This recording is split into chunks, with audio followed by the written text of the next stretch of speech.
ini kita lagi mau main ke pantai pagi-pagi setelah sarapan. Kita nanti mau main ke cagar alam juga, mau naik perahu juga, terus mau main-main di pinggir pantai. Jadi ikutin cerita kita terus ya. Jadi masih dalam seri kita pergi jalan-jalan ke Pangandaran. Jadi paginya itu setelah sarapan di hotel kita langsung lanjut ke Pantai Barat. Nah di Pantai Barat ini karena kita belum pernah, saya sebenarnya udah pernah sih naik kapal gitu kan ya. Cuman kalau bawa anak itu saya agak ngeri gitu karena memang saya tuh ngerasanya takut aja gitu kalau tiba-tiba ada musibah kayak kapalnya terbalik segala macam karena ombak gitu, ombaknya besar.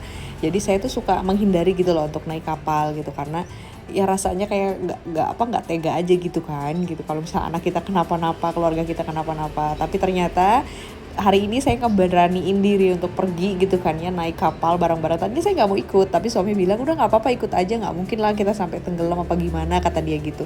Jadi akhirnya oke lah saya percaya dan akhirnya kita udah nyobain naik kapal ke arah pantai yang ada di cagar alamnya. Nah harganya itu harga naik kapalnya ini karena kita ngambil paket gitu kan, paket sekeluarga kayak gitu kan, itu tuh kita bayar 125.000 per kapalnya dan dia itu nanti akan ngejemput dan nganterin kita kayak gitu kan.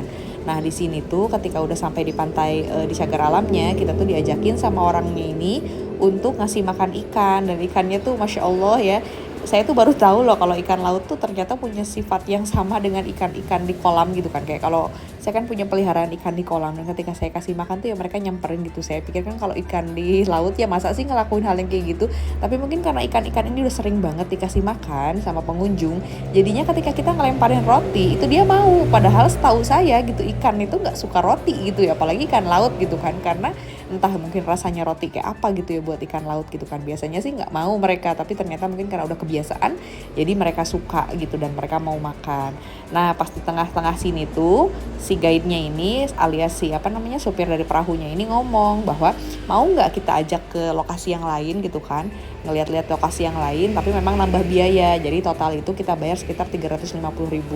Jadi ini bisa dilihat di sebelah kiri gambar ini tuh ada kayak karang-karang yang di tengah laut gitu yang kena ombak, dan itu tuh kayak kalau orang mau mancing lobster dan sebagainya itu di sini lokasinya kayak gitu. Dan itu kalau lagi surut kita bisa jalan sampai ke tengah kalau kata orangnya. Meskipun kalau ngelihat sekarang tuh kayaknya nggak mungkin lah bisa jalan ke tengah karena memang ombaknya udah segede gini gitu kan ya. Dan ini kerendam banget kayak gitu kan. Cuman memang pengalaman baru banget gitu buat saya sampai ngajakin anak-anak naik perahu. Nah lanjut lagi, ini tuh kita diajakin untuk ngelihat pantai tempat ikan penyu bertelur. Juga tempat gua di mana ada sarang walet di sini kayak gitu kan, walet-walet bersarang, dan itu tuh bisa di di harvest. Harvest tuh maksudnya panen ya. Saya tuh udah kebiasaan banget gitu karena pekerjaan saya tuh kan akan ekspor dari tanaman hias. Jadi saya tuh banyak pakai kata-kata bahasa Inggris. Jadi kadang-kadang kata-kata bahasa Indonesianya tuh saya suka lupa kayak. Ya tadi gua walet yang tadi tebusannya di akar pohon yang ke satu itu buat. Oh iya. Cuman sedikit-sedikit lah untuk satu orang itu nyelusup-nyelusupnya. Oh iya. Nah, ini pasir putih ini tempat bertelurnya kura-kura juga. Pantai Barat, Pantai Timur menyatu jadi satu, itu buang kepala kerbau Pak. Oh larung laut itu ya Pak larungan ya? kayak gitu Bu ya. Itu diadakannya pada bulan Muharram 1 Syuro, itu diadakannya 1 tahun 1 kali. Jadi kalau kita dilanjut terus ke sana itu Pulau Nusa Kambangan Pak. Oh Nusa Kambangan. Nusa Kambangan Cilacap. Jadi mentok batu yang itu, yang di tengah itu, kesananya Pulau Nusa Kambangan. Paling tinggal 1 jaman 45 menitan lah. Pakai perahu yang ginian, kayak gitu. Jadi mentok batu ini kesananya Pulau Nusa Kambangan. Udah lautan lepas, daerah-daerah nelayan. Nah itu yang banyak perahu-perahu itu orang-orang nelayan lagi nangkap ikan Pak. Termasuk yang di depan. Sekarang lagi musim bawal putih. Tuh yang di depan juga itu loh. Nah, yang itu tadi depan. Jadi kita ntar main-mainnya lokasi pasir putih cagar alam Pak sana. Iya. Nah kalau kita lurus dengan perahu Batu Yuk, Grand Canyon. Oh iya. Lurus aja sini ya, Grand Canyon sama Batu Yuk. 2 jam kalau ke sana pakai perahu. Kayak yang kalian bisa dengar sendiri bahwa bapak-bapak ini tuh benar-benar informatif banget gitu. Dia ngejelasin lokasi-lokasi segala macam gitu ya. Dan menurut saya bagus banget gitu orang bisa ngejelasin sedetail itu. Jadi itu menambah nilai apa kita naik untuk wisata ke Pangandaran kan, nggak cuma main di pantai aja kayak gitu kan. Kita tuh nambah edukasi baru untuk anak-anak. Dan ini tuh kita mau main dulu di Pantai Pasir Putih Cagar Alam. Nah di Pantai Pasir Putih ini kita tuh bisa snorkeling segala macam, dan ada guide-nya juga, dan ini ada penyewaan alat-alat snorkelnya juga di sini. Dan kita tuh juga dikasih kayak penyewaan tikar karena itu udah sepaket gitu ya sama tadi kita naik kapal kayak gitu. Cuman memang tips dari saya ketika datang ke sini itu harus bawa makanan-makanan ringan ataupun kayak minum-minuman, karena di sini tuh nggak ada yang jual. Pas kebetulan saya datang ke sini itu nggak ada yang jual sama sekali. Jadi memang ketika kita haus dan sebagainya, mau nggak mau kita harus balik lagi lah ke pantai barat kayak gitu kan. Nah di sini juga nggak ada tempat untuk bilas. Jadi kalau misalnya kita habis berenang di sini, itu kita harus mandinya itu di pantai barat. Jadi kalau misalnya saya ngasih tips lain gitu ya, jadi ketika kalian naik kapal itu bener-bener aja udah pakai baju buat berenang aja istilahnya kayak gitu kan.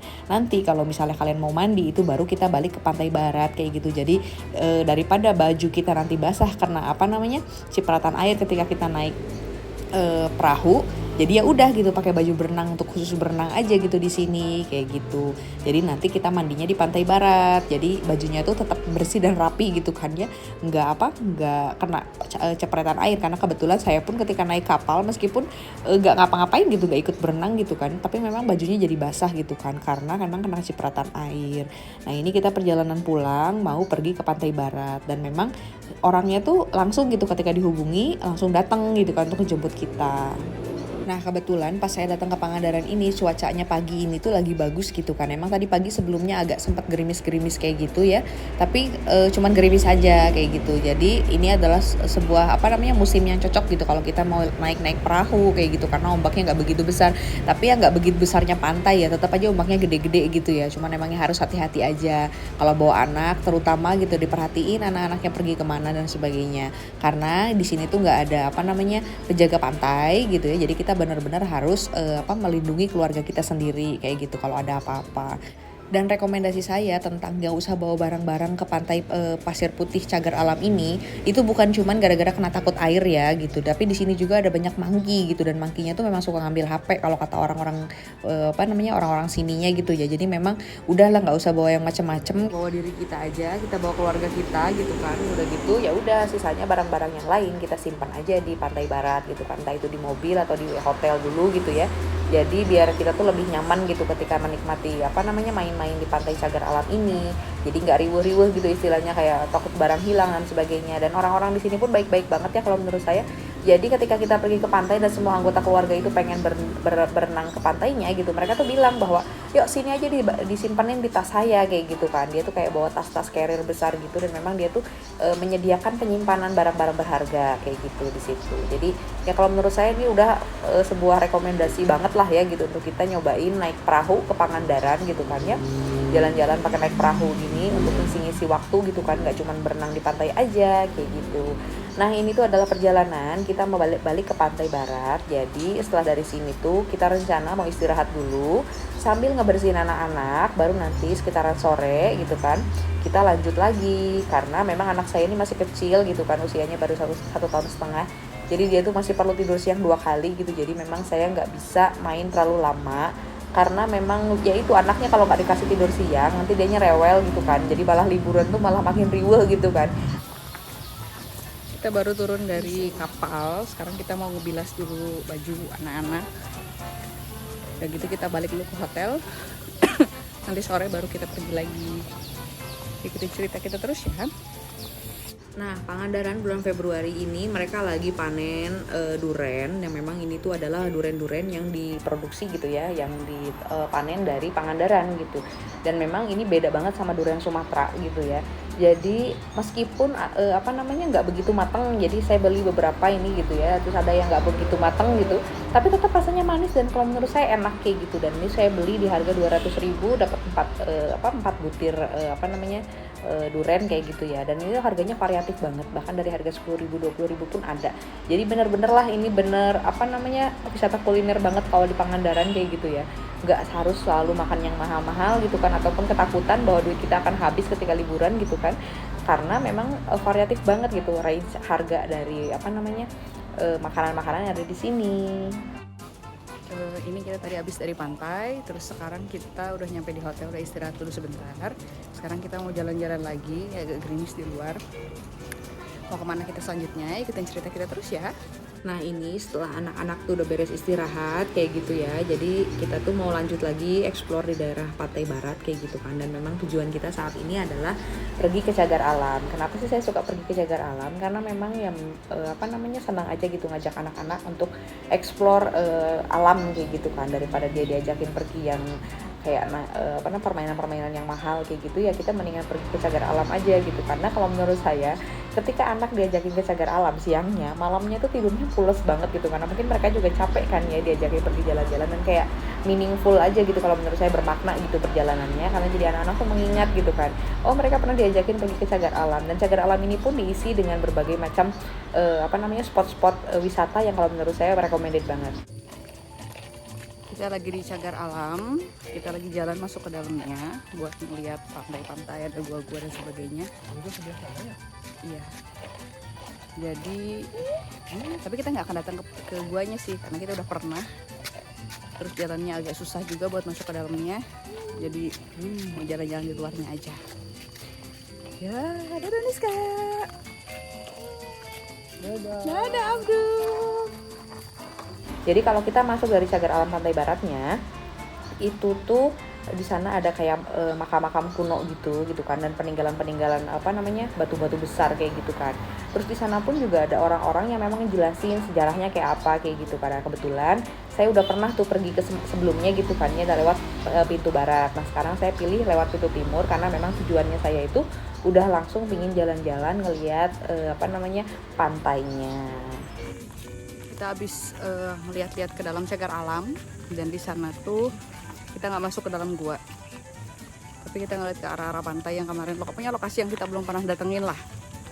Memang nggak sempat saya video banyak-banyak, cuman memang kalau misalnya pingin jalan-jalan yang tipenya outdoor, bawa anak-anak biar mereka agak capek gitu kan, dari kalau misalnya main ke pantai kan biasanya mereka tuh nggak tahu capek gitu kan. Lalu ini pasti kerasa capeknya, ajakin lah main ke Cagar Alam gitu. Terus di sini juga kita tuh ada ketemu hewan-hewan ya, ada monkey, ada rusa, burung-burung. Terus kemarin sih di situ ada merak sih, cuman nggak tahu nih sekarang masih ada apa nggak meraknya kayak gitu. Terus kita juga bisa wisata gua-gua yang kita tuh cuma tinggal bayar sewa senternya aja, dan itu nggak begitu mahal juga. Terus sama kita pun di-guidein gitu sama orang itunya, jadi kita nggak akan tersesat di dalam guanya. Sekian dulu review dari saya untuk perjalanan hari ini. Sampai ketemu di video-video selanjutnya. Wassalamualaikum warahmatullahi wabarakatuh.